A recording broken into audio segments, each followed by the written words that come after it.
News channel हक की आवाज़। पैराडाइज फंक्शन पैलेस महबूब नगर తెలంగాణ రాష్ట్ర ఏర్పాటు ఆ ఏర్పాటు కావాల్సిన ప్రజల ఆకాంక్ష గత 10 ఏళ్లలో పాలించిన టీఆర్ఎస్ ప్రభుత్వము కేవలము నిర్బంధాలకే పరిమితమై రాజకీయ పార్టీ నాయకులను ఎప్పుడు ముఖ్యమంత్రి వచ్చినా మంత్రులు వచ్చినా ఆ గొంతుక నొక్కడానికి అరెస్ట్ చేసి 10 ఏళ్ళ కాలంగా పెట్టు. ఈ ఒక్క సంవత్సరంలో జరిగిన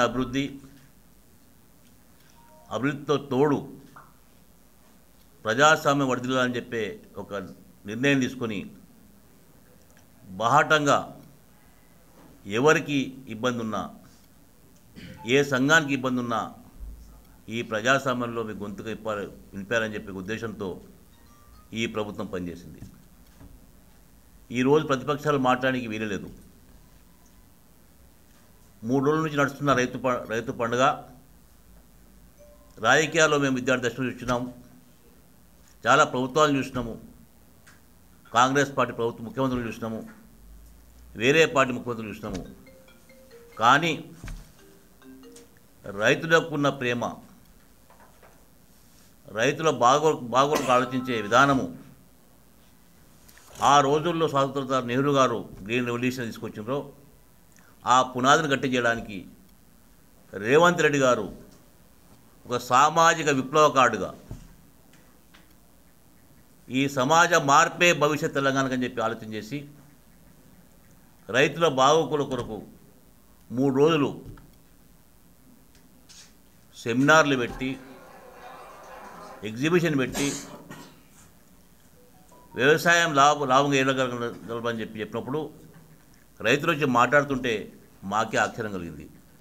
ఒక్కొక్క రైతు ఈరోజు మేము నౌకలు విడిచిపెట్టినాం, వ్యవసాయం చేస్తున్నాం, ఐటీ ఉద్యోగం చేస్తుంటే మీ కరోనా పీరియడ్ జాబ్ పోయింది, ఈరోజు మేము ఎకరాకు 2 లక్షలు సంపాదిస్తున్నాం. నిజంగానే సంతోషం అనిపించింది. నిజంగానే మహబూబ్నగర్ జిల్లా రేవంత్ రెడ్డి గారికి ఎప్పుడు రుణపడి ఉంటుంది. ఈ మట్టిలో పుట్టినందుకు, ఈ గడ్డలో పుట్టినందుకు నిజంగా గర్విస్తున్నాం. ఏ ముఖ్యమంత్రి కూడా ఏ రోజు ఈ జిల్లా నుంచి ఈ జిల్లా కొరకు చాలామందిని నాయకులు చేసిన జిల్లాలో కేసీఆర్ లాంటి నాయకుడిని కూడా ఎంపీగా దానం ఇచ్చినారు, అయినా పట్టించుకోలేదు. ముఖ్యమంత్రి కానికి కారణం కేసీఆర్ కేవలం మహేందర్ జిల్లాని. ఆ రోజు పార్లమెంట్ ఓడిపోయింటే అసలు ఆ పార్టీ లేదు, ఆ సొయ్యి కూడా లేదు.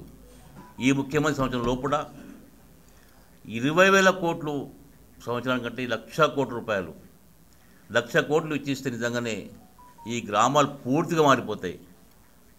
సాగునీరే కాదు, ఈ జిల్లాలో ఉన్న దారిద్ర్యం మొత్తం కూడా పోతుంది, పేదరికం మొత్తం అవుతుందని చెప్పి ఒక నిర్ణయం తీసుకున్నందుకు నిజంగానే కాంగ్రెస్ పార్టీ, రాష్ట్ర కాంగ్రెస్ పార్టీ పిసిసి ఉపాధ్యక్షునిగా నేను కృతజ్ఞతలు తెలుపుకుంటున్నా, అభినందనలు తెలుపుకుంటున్నా.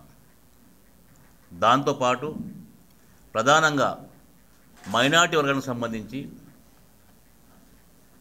ఈ జిల్లాలో చాలామంది చాలా మాట్లాడినారు. తెలంగాణలో మొదటిసారిగా ప్రభుత్వం ఏర్పడిన తర్వాత 15 కోట్లతో ఒక మోడల్ ఉర్దూ హౌస్ కింద ఫౌండేషన్ వేసిండ్రు. మోడల్ హౌస్ సీఎం గారు కోరిక నాతో మాట్లాడినారు. ఈ జిల్లా మనది హెడ్ క్వార్టర్ చాలామంది మైనార్టీ కులస్తులు ఉంటారు, వాళ్ళకు మోడల్ హౌస్ కట్టాలి పెద్ద ఎత్తున, ఇంటిగ్రేటెడ్ దాంట్లో అన్ని వ్యవస్థలు దాంట్లో పనిచేయాలని చెప్పే ఉద్దేశంతో నిన్న ఫౌండేషన్ చేసిండ్రు.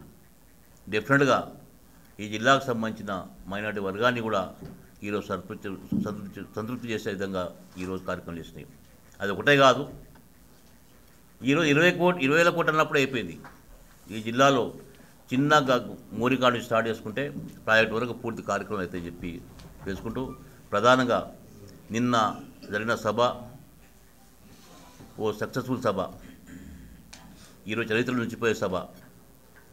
దాన్ని కష్టపడిన ఎమ్మెల్యేలకు, జిల్లా అధ్యక్షులకు, పార్టీ కార్యకర్తలకు, నాయకులకు, ప్రధానంగా యంత్రాంగానికి, జిల్లా కలెక్టర్ వాళ్ళ బృందము వాళ్ళు చేసే ఏర్పాట్లు కానీ, వాళ్ళు ఏర్పాటు చేసిన ఎగ్జిబిషన్స్ కానీ నిజంగానే ఆ ఎగ్జిబిషన్ ద్వారా చాలామంది ఈరోజు నైపుణ్యం నేర్చుకున్నారు.